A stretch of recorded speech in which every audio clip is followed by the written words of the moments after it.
Go ahead. All right. And recording is now live.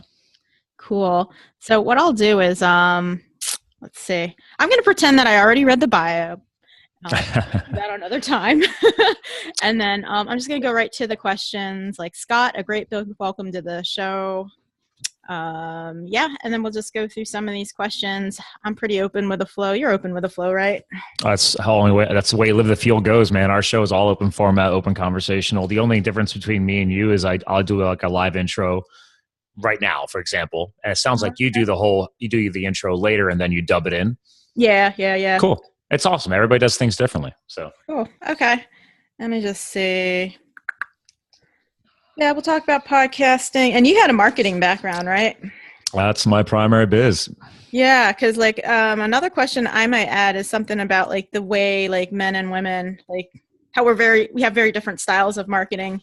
I might get into that later on. Oh my God, the psychology behind that is actually very intriguing because I studied psych when I did the marketing. So. Oh, that is so awesome. I love you. We could totally geek out. Yeah, because like in my mastermind group, I think this is like us women in general, and I still struggle with it too at times. So it's just, yeah. But the struggle is real. All right, on the count of 3, Scott, ready? You got it. Hey, 1, 2, 3. Scott, a great big welcome to the show. I'm excited to be here. Let's do this.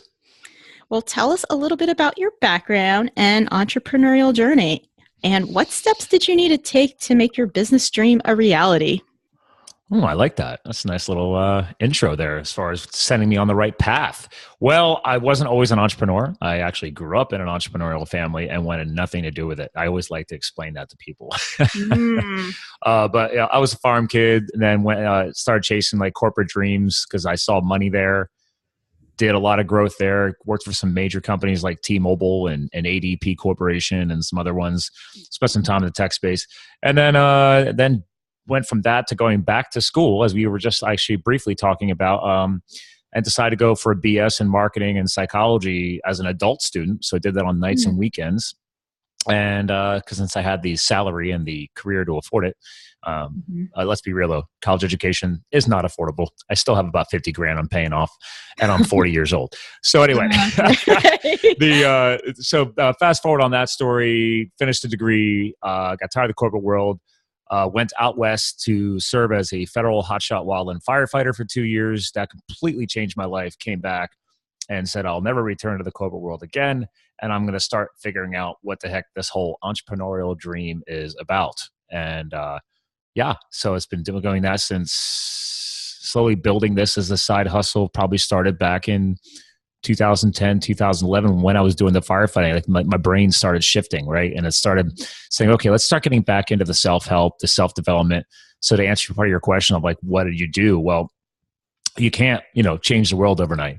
So when I was firefighting and we get done off of a fire, let's say we're driving back from like Montana to Arizona, I would download audiobooks. And this is right around when I started hearing about podcasts and stuff like that coming about. But I was still big on the audio tracks and just started putting the headphones in because you're sitting in a vehicle for hours on end until they take us back to our base in Arizona for our days off. So it's like, sweet, I got time to, instead of listening to music, learning. So that was part of the initial kickstart into the what were some of the steps to figuring out entrepreneurship and how to start figuring out what I was going to do one day regarding all that sales and marketing professional background that I already had and now had a degree, but all that was on hiatus for like 2 years while I was firefighting. So wow. So let's back up a little bit. So you were in an entrepreneurial household and you didn't want to have anything to do with it. No. Why was that? I love sharing this because I believe in complete transparency. And so I was a farm kid, right? And my dad's dad was like a livestock broker. So cattle, they would buy and sell, and then they had customers that they would take their animals and pick them up and transport them to either markets or slaughterhouses, depending on where they were going. And my father did that. And how do I explain this? It's always a struggle, right?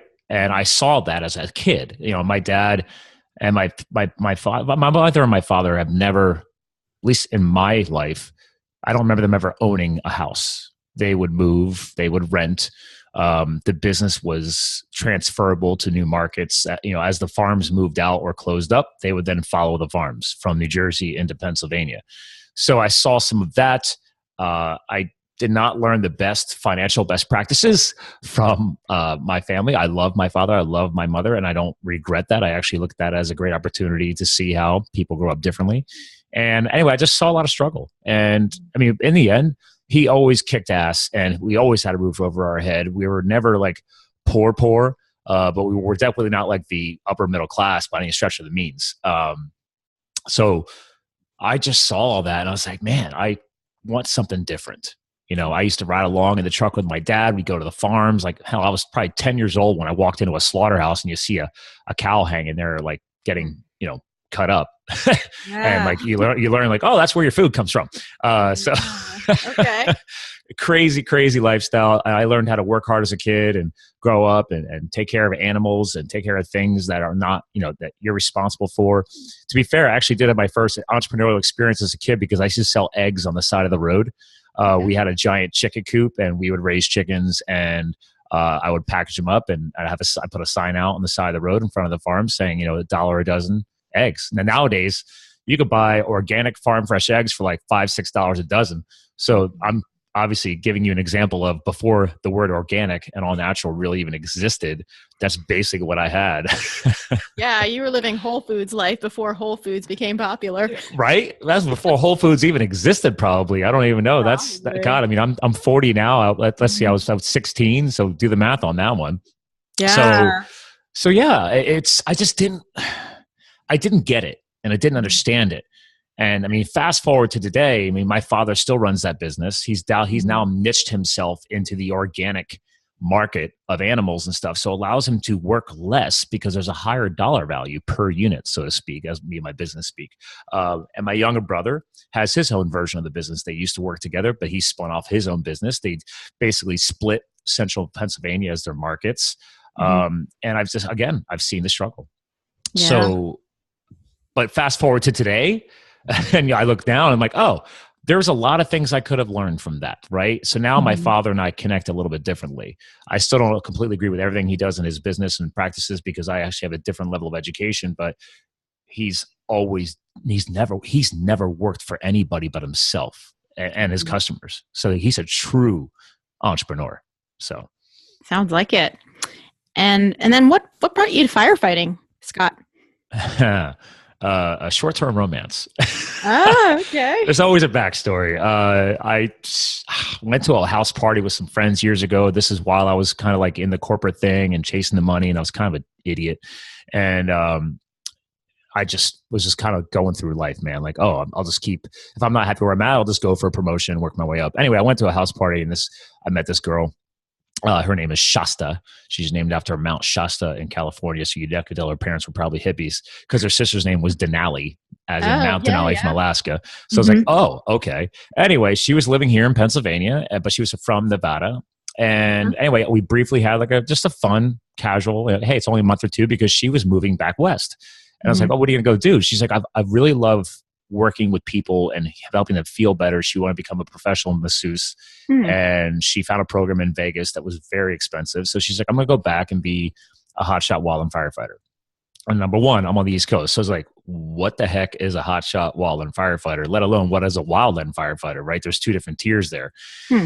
And she told me all about it. And she went back and I learned all about it. I basically became obsessed with it because it's not because of her, but because I'm like, what is this? And I would just, whenever I got stressed out in my job or when I was going back to school on nights and weekends classes, I just started Googling more and more about it and became obsessed. And I was like, wait a minute, I've never served in public service. I started really getting into charity work and stuff like that in my what little free time I had. And I said, well, what if an opportunity popped up where I could just go? Because I never got, I mean, this is just all kinds of backstories here. I mean, there's stuff triggered from 9/11. Like I was working for T-Mobile as a coach and a developer, and 9/11 hit, and our company is shipping pallet loads of cell phones to New York City just to try and help people get communication going. I mean, 9/11 was just life-changing for so many people. And I'm sitting at a call center managing a 20 to 30 person team, and I'm like, man, I want to be on the ground. Like I wanted to be there. But we had our responsibilities here. So it's just one of those things where my brain started changing. And I said, well, what if? So anyway, I finished that degree. But while I was finishing that degree, I decided to take action and say, well, what if I got certified? So I found a wildland firefighting certification program at a federal Department of Energy property up in Long Island, New York. So while I was my senior year, I negotiated my own dismissal from my job because I hated it. So I basically, they said, listen, like if you leave, like your federal licenses, I was selling retirement plans and stuff like that for ADP. And I was the second top salesperson. And my boss is like, you want to leave? Like you're kicking ass. You've only been here a year. I said, yeah, but I hate it. So I was like, my degree's about to be done and I've got this thing. So I was like, I need some time freedom. So I literally said, she's like, well, I was like, but I wanted unemployment. And I'm not a big supporter of unemployment, but I said, well, listen, I want you to fire me so I can get unemployment. She didn't want to fire me because I was one of her best employees, but she's like, okay.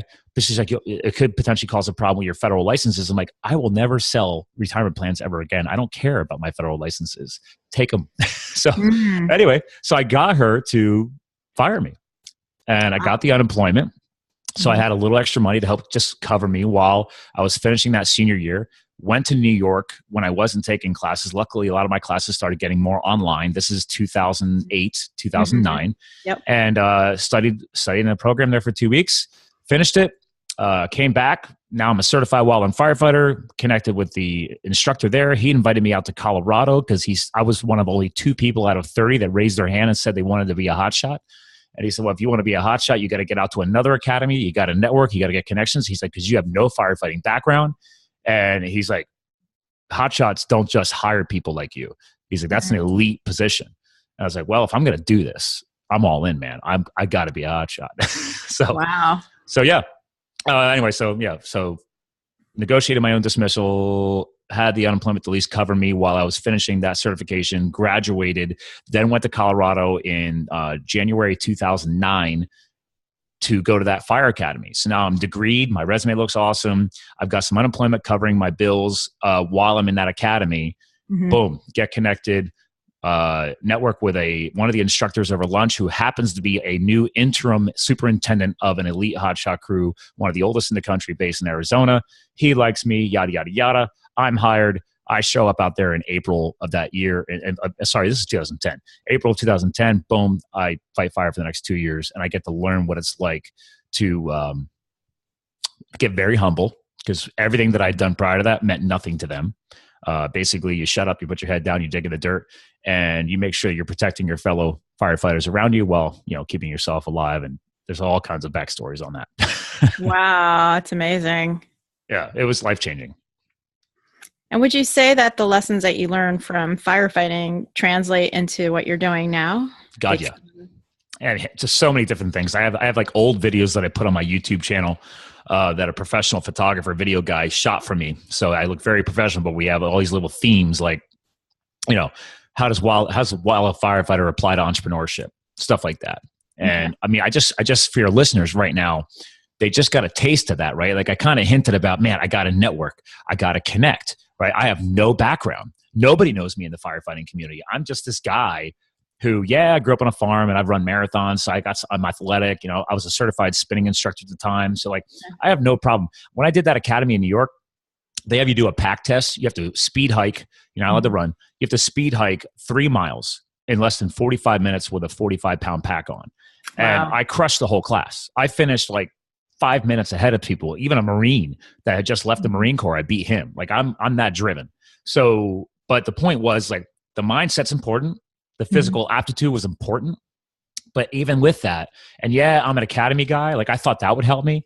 I actually got made fun of on the hotshot crew. Oh, we got an academy guy here. I was like, really? I was like, I thought that would help me. I thought that. No, these guys dude, I've been fighting fire for 4 or 5 years, dude. You have no firefighting background. You're here on an elite hotshot crew. And do you think because you went to an academy, you have a clue? You don't have a clue. Wow.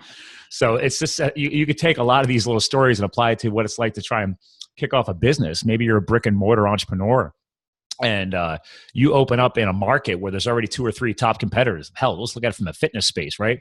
Now you're just some personal trainer who's just trying to hustle and you know you've got a good niche, you know you've got a good training program, and you're going to open up a fitness consultation or one-on-one training, whatever it may be, but everybody else around you's been there for 3, 4, 5 years. And you're about to get a whole wake-up call on, wow, okay, I am the new guy or new girl on campus. Wow. So Scott, where's there like kind of a hazing, not a hazing ritual, but like how did you break the ice with them? Again, back to the humble piece. It took a little bit because I was already hired. Whether they liked it or not, I'm there, man. Like I'm becoming one of their brothers. So at the beginning of that rookie year, I'm also considered the old guy. That's the best part. They're calling me the old guy. I was 31, 32 years old. I'm like, really, dude? I'm not old. I'm 31. So are these guys like millennials or like? Yeah. See, think about it this way, right? Okay, so the hotshot world is kind of like the militaristic side of wildland fire. So there's wildland firefighting, regular type 2 crews.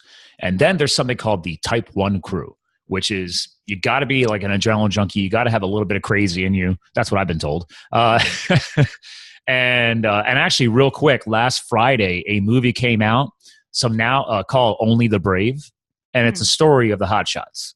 It's actually a story of the Granite Mountain Hotshots was a neighboring hotshot crew to my crew in Arizona. And unfortunately, 19 of the 20 men were all killed in 2013 on a fire. This is the worst case scenario that we would ever have to worry about. And it was viral. It was all over the news. Since then, I knew 17 of the 19 faces that had died. So I have a special connection to that. And since then, we're big CrossFitters. I'm a CFL1 CrossFit coach. I found the love of CrossFit from the firefighting. That was the basis of our fundamental training. So like there's something called a heroes workout, a heroes WOD. And every fallen military, fallen police, fallen fire, we create workouts in their name and then do them. So we petition CrossFit because they're now big. They've been on ESPN, they're international, there's gyms all over the world. And those are all entrepreneurial owned. And we're like, hey guys, we need to create a heroes WOD, and we called it Hotshots 19. So every year since their passing in 2013, starting that year, I've been running a small charity workout here every year. Because it's who I am. It's where I came from. That 2 years, I'll never stop doing that. So I have a special connection there. But back to your point and your question of, how did I earn the respect? Well, it doesn't matter how old you are. This is a great lesson. Whether it's millennials or me, I'm a Gen X, is you got to put in the work. Okay. You can have the best gift of gab, right? I was already a sales and marketing professional going into that job. So I have no problem talking the talk. That's how I got the job. I killed it in the interview. And I also committed to him. And I said, listen, you give me 2 years. And that's all I ask. I can't promise you more because I don't know if I'm going to fall in love with this job. But he's just like, I need people for at least 2 years. He's like, I'm rebuilding this crew. And I said, all right, I'll do that. And it's so crazy because if you go see this movie, this is literally the same backstory with this crew. That crew who passed away, they were earning their hotshot status because they were the first ever city-owned from Prescott, Arizona hotshot crew. In the history of hotshots, there have always been federal. You're either U.S. Forest Service or your Bureau of Land Management as far as hotshot crews. No hotshot crew is a below federal tier. They were the first experimental program. So they spent years. You'll see some movie. They spent years trying to earn the respect, earn the right, get the training, show that they were physically fit enough, that they were trained enough, and they were dialed in enough to earn that right. So the funny thing was when I joined that crew, they lost their superintendent because he was a little bit of a whack job. And my interim superintendent who hired me, my boss, said, Scott, I need guys I can count on right now because I'm the interim soup. And right now, because we lost him, we've lost our hotshot status. And this is one of the oldest hotshot crews in the nation. He's like, we have to literally get recertified this year to regain the right to call ourselves hotshots, or else when we deploy to fires, we're just a regular type 2 crew. So there was a lot of oh my goodness, drive in what he was trying to do. So, and I told him, like, listen, man, I've got the work ethic. I was like, I know you don't care about my resume, but you could tell that I've put in the time. I am considered the old guy on the crew because I'm 31. I mean, really. 31. But, I was like, oh yeah, I'm so old. You're really old. But admittedly, and I didn't realize at the time, but he's, you know, beginning, I'm a rookie, right? So I know eventually he'll look to me for some leadership support because I'm the older guy. But in the beginning, it doesn't matter how old you are. Yeah, the average hiring age of a hotshot crew is 18 to 24. Wow. And unfortunately, if you look up Granite Mountain hotshots and you look at all their names and all of their ages, 3/4 of the crew, 3/4 of the 19 people who died were less than 30 years old. My God. 21, 22, 24. I mean, these guys are just starting their lives. It's a little tragic. Sorry, I'm not trying to bring your show down. But admittedly, man, I freaking cried on Friday last week, like 3 different times during the movie. It really connected to me. And I was worried if they were going to honor their memory and really what Hot Shots were about. I was worried they were going to try to over Hollywood it. But great story. And actually, again, go back to the point of entrepreneurship. You know, again, I'm the old guy trying to go into an elite firefighting crew with no firefighting background besides being an academy guy. And then I also got to earn the respect of actually millennials that are younger than me that have already been there for 2 or 3 years. So it's like, again, your age means nothing. Here's the summation of the answer, right? To your listeners. Like, it doesn't matter how old you are. Mm-hmm. I've met people 45, 50 years old that got their heads up their butt. They don't have a clue. All right. Mm-hmm. I've met at a recent event, I was out at Thrive, Make Money Matter in Vegas this year. Last year was in San Diego. Powerful entrepreneurial event, teaching people how to build businesses, align themselves with purpose, make money matter as they grow their brands, their companies, et cetera. Big picture thinking, right? Mm-hmm. And I've met people there that are 22 that I was like seriously impressed by. I'm like, man, dude, you're definitely. I just had a guy on the show. I think he's 24 or 25. Stefano Gandini. Shout out to him, man. Dude, like the guy's already become an entrepreneur. He's literally built enough of a business in his coaching business to now work for himself.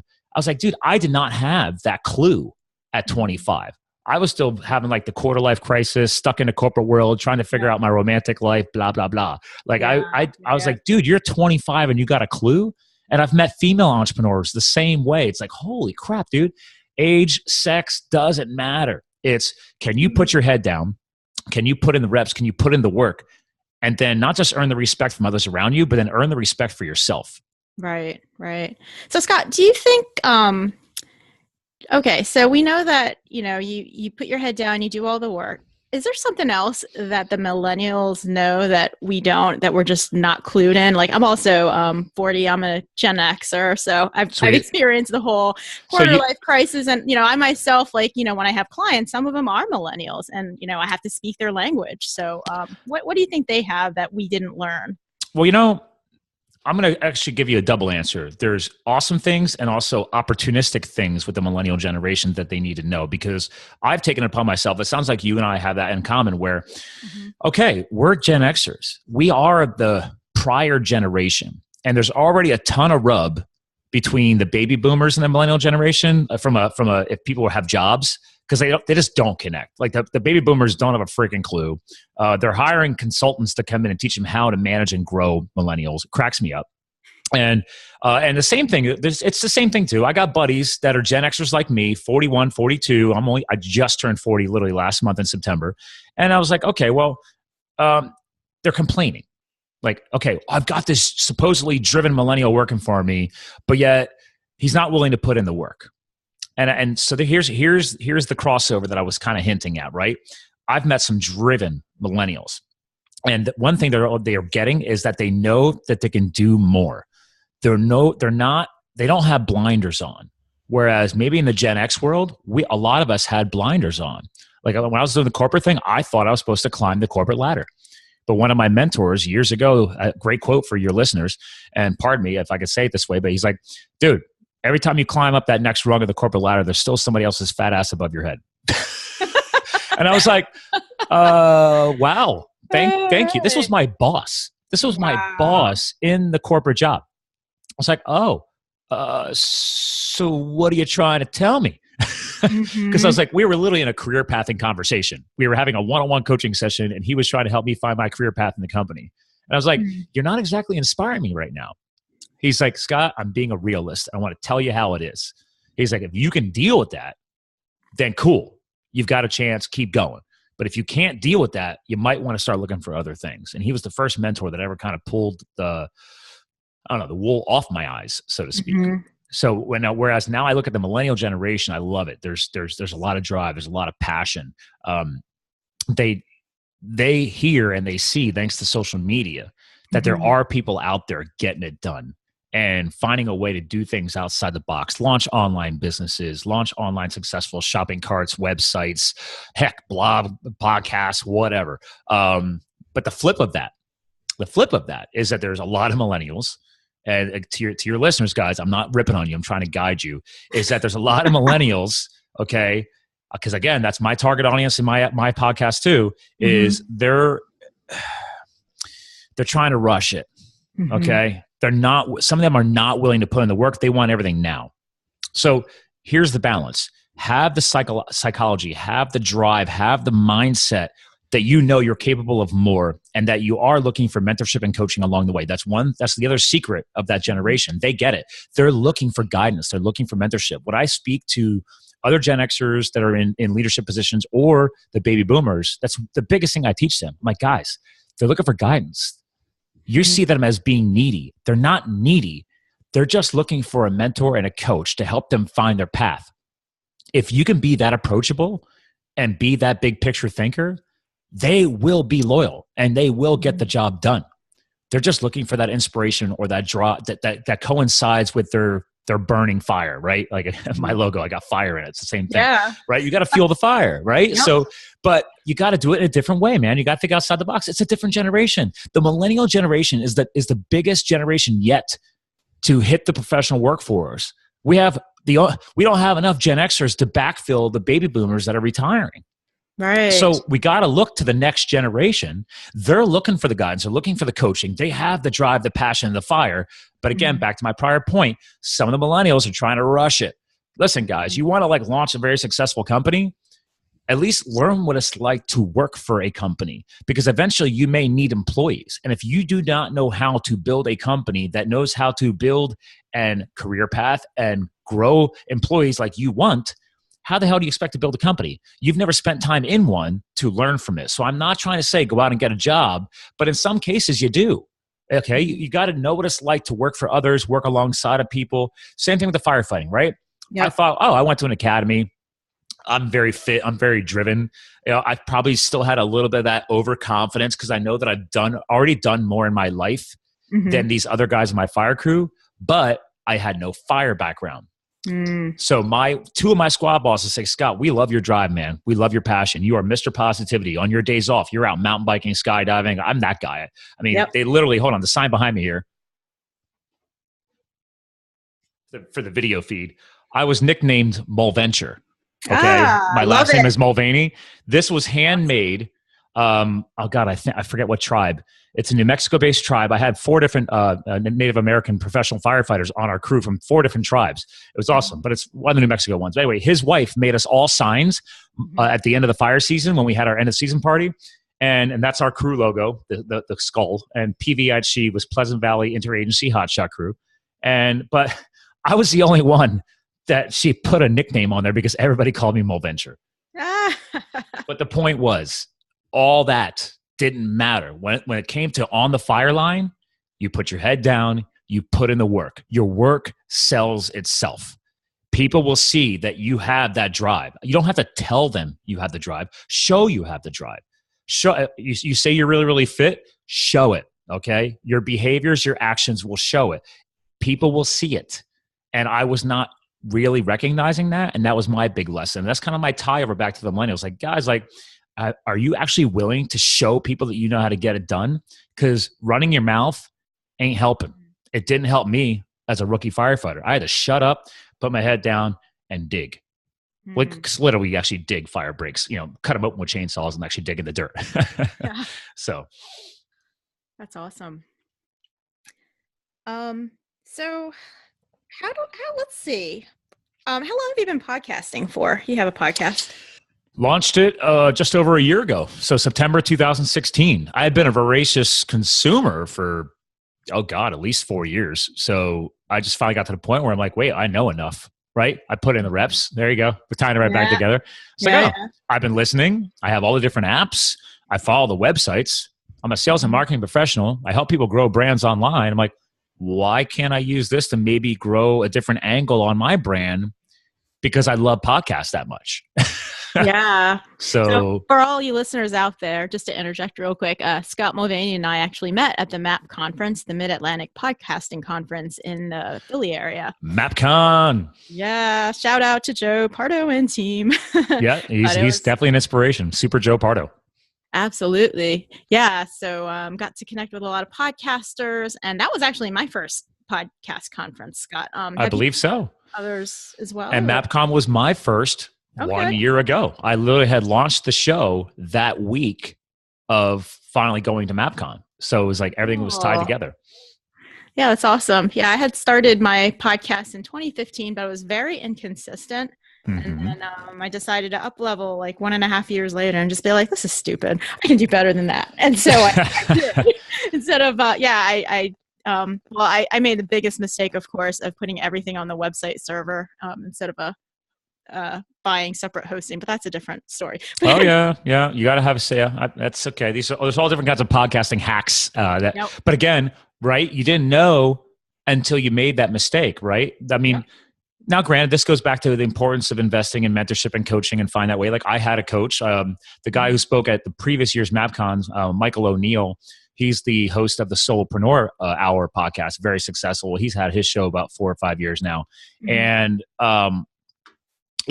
he talks about too, like as entrepreneurs, right? Or he calls them solopreneurs, the individual entrepreneurs like you and I.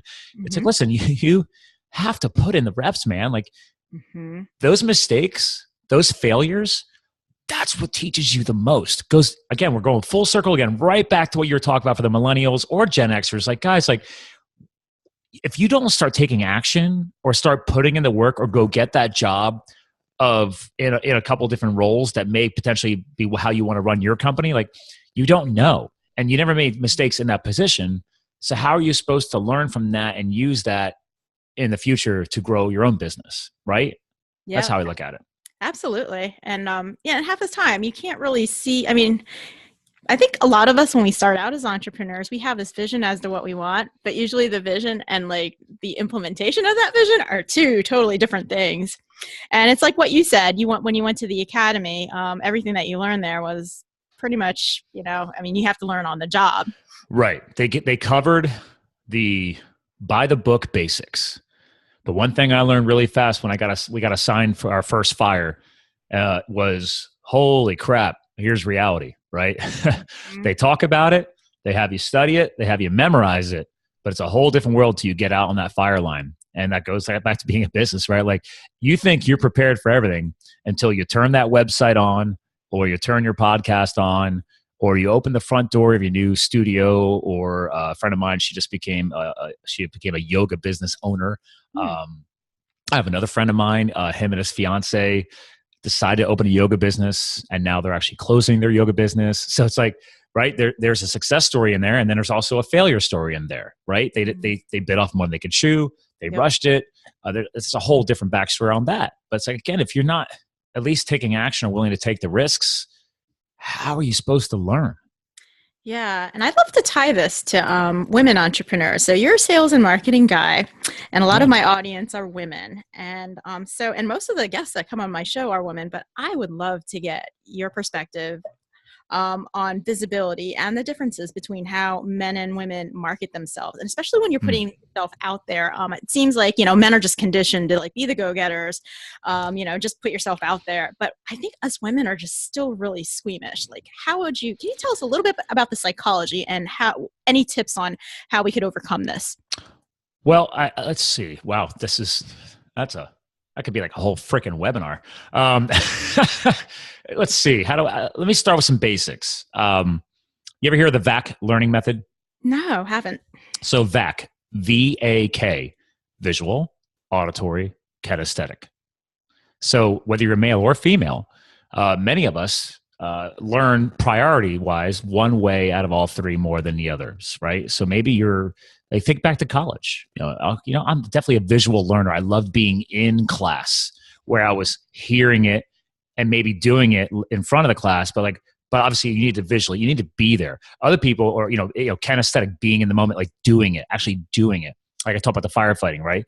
Now, but then, auditory, okay, you could be learning off of audiobooks, podcasts like we're doing right now. Like you could be crushing it with auditory. So again, everybody's got different strengths. Right there. I know it's very general, but think about yourself versus me. When you were in college, if you had to pick one of those 3 domains, what was yours? Ooh, that's a good question. Probably being in the moment and visual.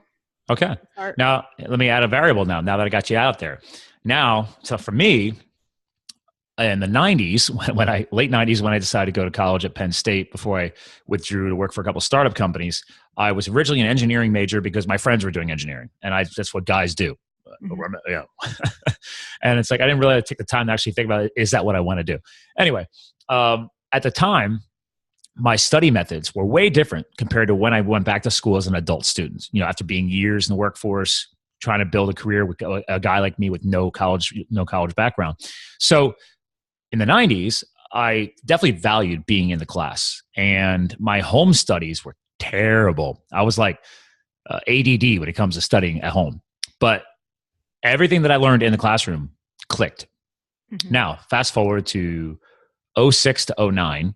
So basically we're talking about 96 to 99, then fast forward to 06 to 09, right? So there's a whole decade difference.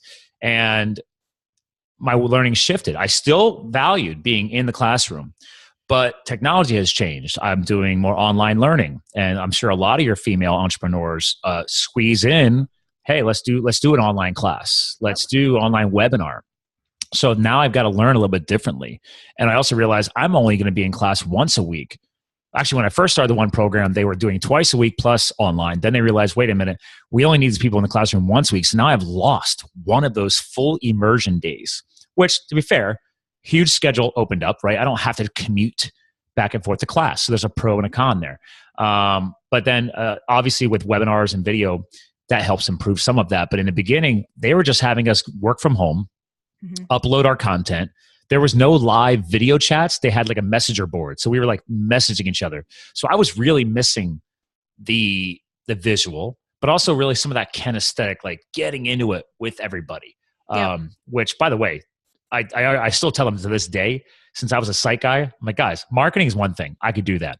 Psychology, you can't do that. I don't, maybe they've mastered it since I left, but I really valued being in the classroom and everybody clicking on the the psychological conversations that you and I are talking about, the mindset stuff, because seeing and hearing how the female students versus the male students would react differently in different coaching or mentoring sessions, and how we talk about psychology of life, it's all different. So like, for example, let's go back to your question here. Another great exercise that I will never forget to this day is take a, you know what a bar graph looks like? Yeah. Most people do. And you got a zero axis, right? The bottom line. And you can have a positive bar graph or a negative bar graph. Like, so those bars could be going above zero axis or going into the negative below zero axis. So I'm hoping to our listeners, I'm always trying to say it in a way that they can hear and visualize what we're talking about. So one of the great exercises that really helped me understand more about men and women was you take 6 priority domains in your life. And on average, I mean, you can even reduce it to 5, but whatever, 4, 5, 6, I don't care. Sometimes in the beginning, people can only think of 4, but let's say one of those domains is your education, because we're all back in school at the time. One of them is your love, your romance, your friendships, your family, right? Yep. So I'm really restricting that, because that could be split off into multiple domains. Yeah. Another one is your exercise, your fitness, your health. Okay. And then another one is your job, your career, if you are a working student like I was.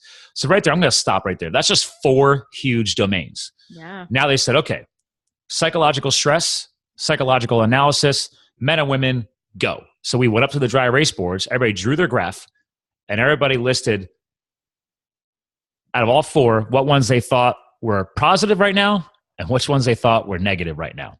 Not even applying numbers or anything to it. Okay. It was such a cool exercise. Because the women in the audience were between, at least in my class, they were probably 30 to 50 years of age. And the men were right around the same. Now, men, we targeted our career as a high focus point. And admittedly, the romantic was down. Okay. That was 0. Health and fitness, all over the board, whether it's men or women, as far as the results on the board. But when it came to career versus family, love, et cetera, it's hilarious. There was guys who are fathers in the audience, and they admitted that one domain was in the negative. But then there was women in the audience that, even though they're career women and they were in the business, so to speak, of going back to school, they still ranked their family life as a high priority. So I see that fast forward to today in marketing and online space, or when I meet entrepreneurs that are men versus women, I see some of that. I think that you ladies are amazing when it comes to the nurturing aspect. So when I look at that into a marketing aspect, sales and marketing, you look at people's how they write their websites, right? Either they're writing their content themselves, or they're hiring a copywriter that's going to be a professional to help them maybe improve that content. And let's be real, when you get started, write your own stuff. I mean, not everybody can hire copywriters and editors to like really make it spin nicely. But I feel that, I think women, I've noticed you ladies are much better at really getting some of the emotion and more in touch through your content. I feel now, back to your point, I also feel like they're not as like out there, like overly aggressive, right? Like some people like literally use the term narcissism, right? Like a narcissistic trait is very common psychologically in men. Not sometimes in a very, very bad way. Also just sometimes like me, like I know that I have narcissism as one of my traits because I'm very outgoing, right? I'm a public speaker. I'm a podcaster. I'm a sales and marketing professional. I got to show up and close the deal. So I got to have a little bit of confidence there. And sometimes that's seen as narcissism. So, but it's up to me to spin that in a positive way and make sure it's coming across the right way. So again, men, websites, for example, blogs, et cetera, you see the very outgoing, very self-promotive, very just driven, right? And then some of my women that I've worked with over the years, I see them a little bit more held back. Their content much more nurturing, much more approachable. Men sometimes a little abrasive. But then if you look at how you're going to improve their content, usually men, I have to get them to be more transparent in a different way than women. Is this helping? Am I giving you some? So I'm just like sitting and taking this all in. But I think it's really interesting that you mentioned that, like, for men, especially the ones that are targeting their career, there is a little bit of narcissism, because I think us women kind of see that as like, it's just not a positive trait to have. We're taught to be like the people pleasers, the nurturers, like you said. Yeah. But and at the surface level, it looks like a negative trait. But what if you could spin that and channel that? Like, just accept it, right? Accept it. You know, that's part of who I am, right? Sure. What can I do to change that perception? Still use that energy, right? Because even though again, surface level PC is negative. I'm like, okay, how do you turn that into a positive trait? Use that to channel it into a positive trait.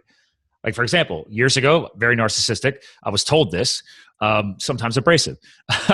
So it's like, okay, what could I be doing? I can be getting more aligned with more charity work, more giving back, learning to listen more than speak. Whereas you ladies are great listeners usually.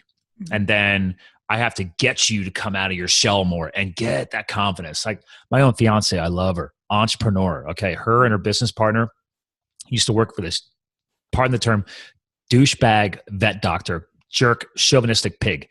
And before I met her, and they said, forget that. We're out of here. So her business partner, and they even scored the office manager lady, said, we're all out. And they started their own business. So and that was right before I met her. So proud of her. Literally last week, we just had our 5-year anniversary of her business. I helped them. Yeah, it's like so cool for her, right? These are horse doctors, and but it's an all-female business. So shout out to your lady listeners, right? Yes, and she's got to be on the show too, Scott. Again, now here's where I'm going with this. Ain't happening. Why do you think I do the marketing for her and her website and her business? Because they got a lot of girl power going on. They even hired another female doctor. So they're great with the animals. They're great with the customers, the nurturing aspect, the supporting aspect. But getting her, she's not like, when I go out to networking events and I want her to come with me, I'm all, that's me. I'm out there, man. I'm the front runner. Yep. And she's like, I'm just going to get a glass of wine. Oh, okay. And that's cool. I accept that. But that's why if you're going to start building teams, here's the connection point for your female entrepreneurial listeners or men that are listening is, okay, accept that as who you are. And then you make a choice. Do you want to somehow try and take all the time in the world to try and figure out how to reprogram that and turn that into a possible strength? But let's be real, it's not your natural strength. Do you want that? Or do you start looking for people to partner with that have that strength, right? Okay. So you start looking at, like, for example, when I launched my show, I do not have the time to do editing. I've never edited an episode. I have no clue how to do that. You probably have all the software on your computer. I'm like, nah, because I started like sitting there and learning it. I'm like, no, I don't want to do this. I've outsourced editing since day one. I have no clue. Some people might see that as a failure. I'm like, no, I know that's not one of my strengths.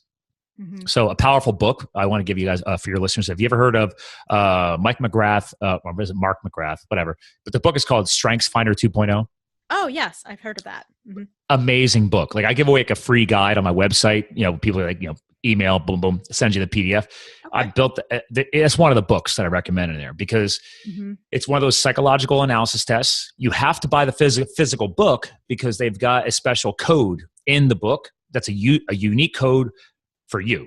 And because you have to set up your own online account and you have to go onto their website and then do all their questions. Yeah, if you ever taken one of those tests. But then when you're done, it sends you your top 5 strengths, not weaknesses or areas to improve, saying, listen, these are your top 5 strengths. Now go back to the book and ignore all the other chapters that have nothing to do with those 5 strengths. And then you just earmark or highlight or whatever, those 5 chapters, those 5 strengths, and that's all you care about. If everything is going on in your business, your life, whatever, if they fall outside of those 5 strengths, outsource it. So there's my life lesson. So like my fiance is like, hey, great. She's an amazing doctor. And she's great at organizing things. Like we're leaving tomorrow morning for South Africa for 2 weeks. So because she found a doctoral program to study animals and rack up credits. She planned everything, booked everything. I'm like, I'm traveling for business. I want nothing to do with it. I was like, baby, just take care of it and I'll just show up and I'll be there for you. So we're both going, vacation/business trip. I'm gonna photograph it, video it, so she gets to write it off for education. I get to write it off as a marketing guy.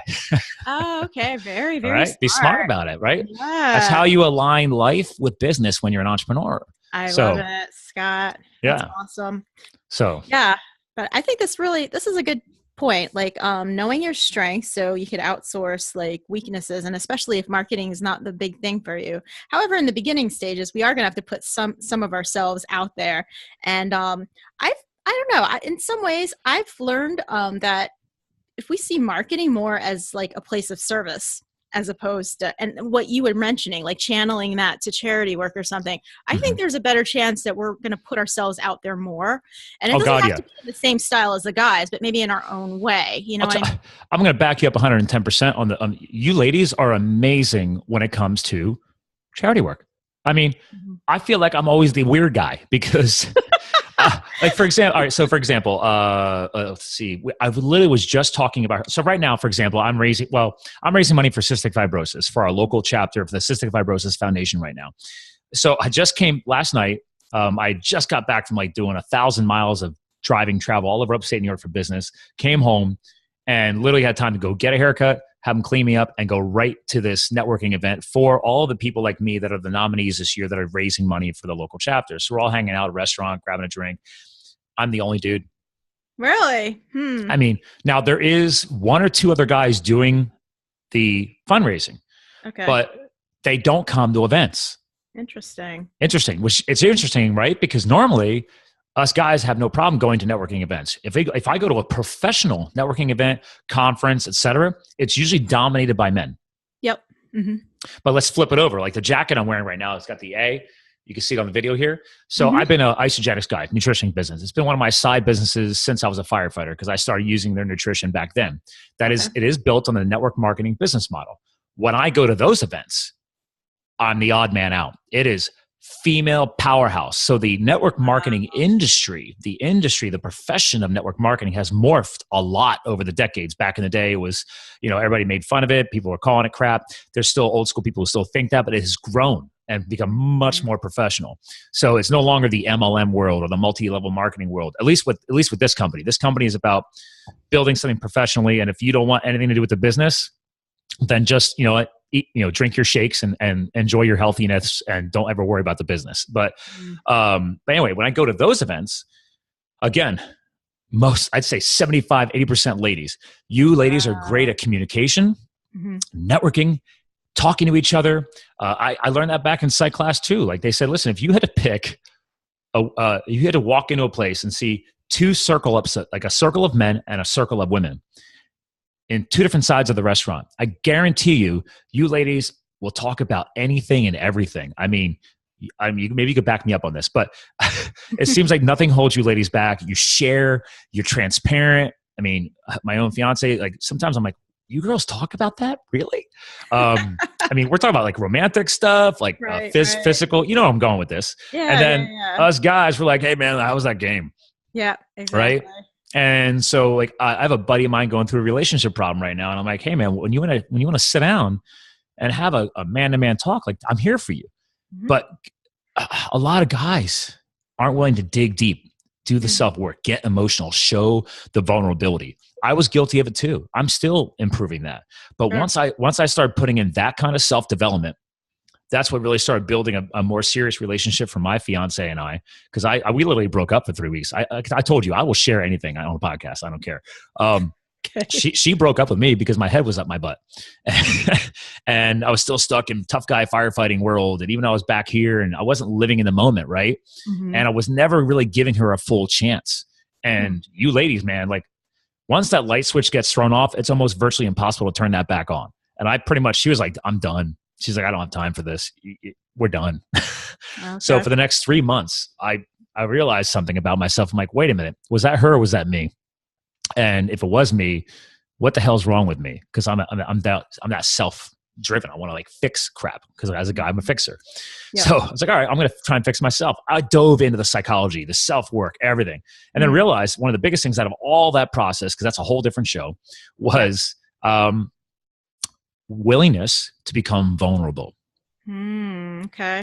So this goes back to the marketing, right? If your ladies are listening or the men are listening, are you willing to get transparent and maybe show vulnerability through your brand creation, through your marketing?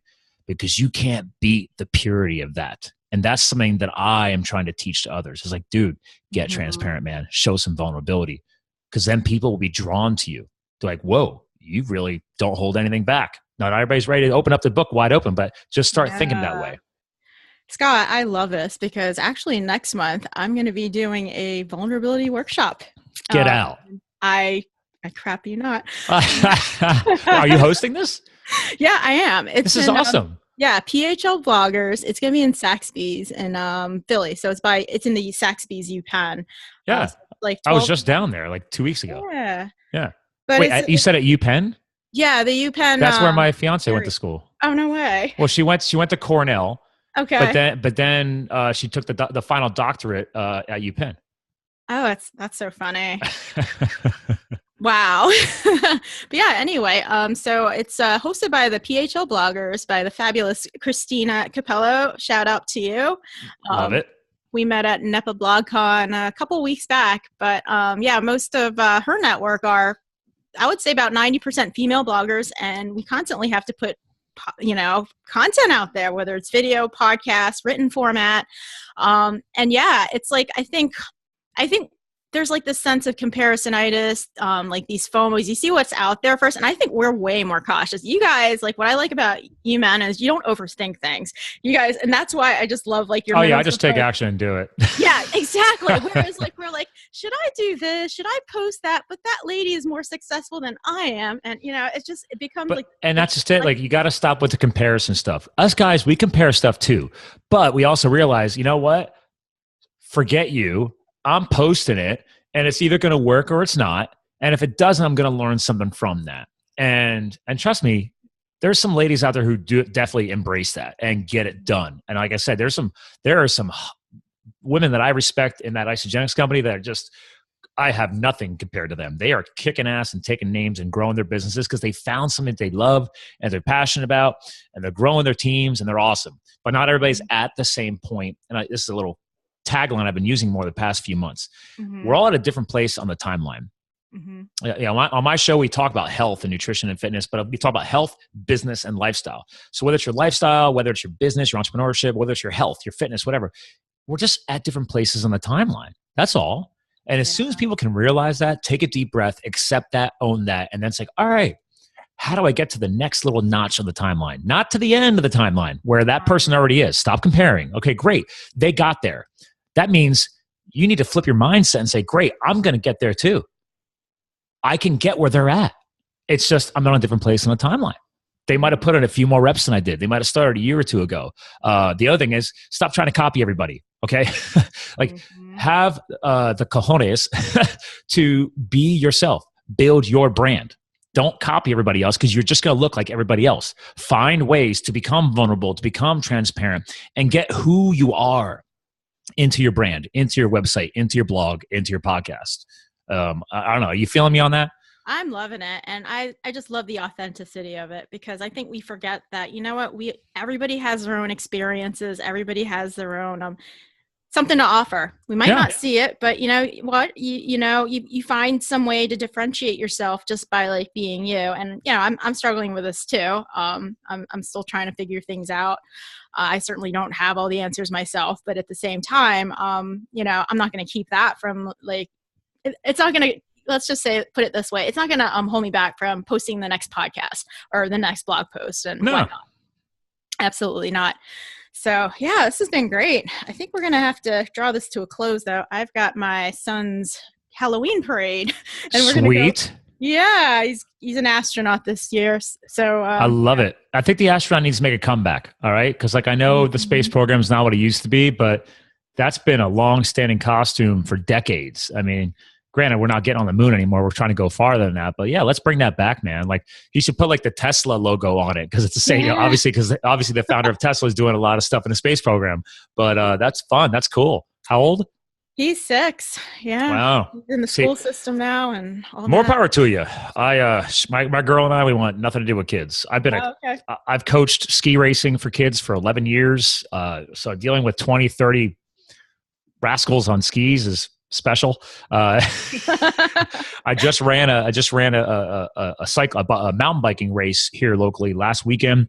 We had over 400 kids from all over the state of Pennsylvania here racing. And it's like, dude, I don't know how parents do it. Yep. More power to you. I'm a parent to our coonhound, and my girl and I, we just want the freedom to travel. And then the time freedom that I've created from that has allowed me to do things like this, right? Podcasting. Awesome. But I love the fact that you're a mom, professional, and doing a vulnerability summit, and then you're rocking a podcast. I mean, sweet. You're proving, this goes back to my prior point, you're proving the fact that you can get things done. You can get it done. It's just taking the time to figure out how to reorganize, restructure, and where your priorities at, right? That zero access thing, the bar graphs, like, okay, well, where do you want to line that up in your priorities, and how are you going to get stuff balanced and maybe above that zero access, right? Stay out of the negative, because that's what brings stress. That brings us back to that prior point. So the more bars below the zero, very dangerous. You don't have to have everything kicking ass, but you got to try and keep stuff at least balanced, because that's when we start seeing stress manifest, whether you're a male or a female. So I wanted to make sure I at least left you with that, because we didn't really finish explaining the whole bar graph exercise. Well, we're gonna have to do another show then. Game on. I mean, I'm excited for the vulnerability thing. Is that ladies and men, or what's up with that? Well, it's mostly women, but some men can come as well too. Enlightened men, I guess that's what I call them. But yeah, I'm gonna put those in the show notes, and I'm gonna probably put this bar graph too. If you want to even send me the link, I could add that to the show notes. But before we go, where can listeners connect with you? Everything is Live the Fuel. All one word, livethefuel.com. We're on Twitter, Instagram. I do more sharing of my, I think I shared a nice photo of the fancy tuna carpaccio that I had last night at that networking event. But awesome. I made everything simple, right? When you grow your brand, make sure it's consistent. So Live the Fuel is all one word: Facebook, Twitter, Instagram. They can connect with me directly. Scott Mulvaney also on Facebook as well, and LinkedIn. I'm a huge advocate for LinkedIn. You professional lady entrepreneurs and millennials listening, if you're not on LinkedIn, you're missing out. You don't have to crush it on there, but you need to have a profile on there because the Google SEO rankings from that are phenomenal. I can get into all the reasons behind that, but I don't need to right now. Just make sure you exist. All right. That's what I do. I help people control how they exist. Scott, I love it. Thank you so much for joining us at Simply Design Life podcast. It's been such great fun. Awesome. Thanks. All right. Well, thank you. This has been amazing. I love it. So I got to skedaddle. This will probably go live, if not by December, early January, and I'll send you the link. Oh, wow. That's right. You publish once a week, right? I do publish once a week. Yeah. Okay. So it's going to be a little bit, and I'm still catching up with some of the other shows. Hey, I've got 4 or 5 shows I'm working on right now. My editor just sent back to me because I want to get everything scheduled out while I'm in Africa so I don't have to worry about it. So, because awesome. I release 2 shows a week, so they got to keep going. Awesome. But if you ever need connections on that, the show that aired today, check her out when you get a chance. She is a award-winning concierge. She's out of LA, very well connected. But basically, when you go to a nice hotel and you work with a concierge, but she's got it's called askaconcierge.tv instead of .com. Mm-hmm. Beautiful girl. She's actually originally from the Allentown, PA area, I found out, but she's been all over the world and just. Cool. Girls got a lot of hustle, cool brand. I figured that might be somebody you might want for the show. I don't know. Sure. Concierge LA. Is that what you said? No, her site is askaconcierge.tv, but all of her profiles are linked in my show notes. So if you went to LIVETHEFUEL.com and the most current episode that came up today, 122, that's her. Okay. Everything's in there. You can just Facebook, Instagram, all her stuff's there. YouTube's there. Her website's there. But check her out. And then if you like that, let me know. And I have her email and everything, and every co-host I bring on, I want to get them connected with other people. So, okay. That's a good idea. I've had a lot of women on the show, so nice. Check it out. Yeah. All right. Well, I got to skedaddle. Thank you so much. Take care. Have fun with the parade. Will do. All right. Later.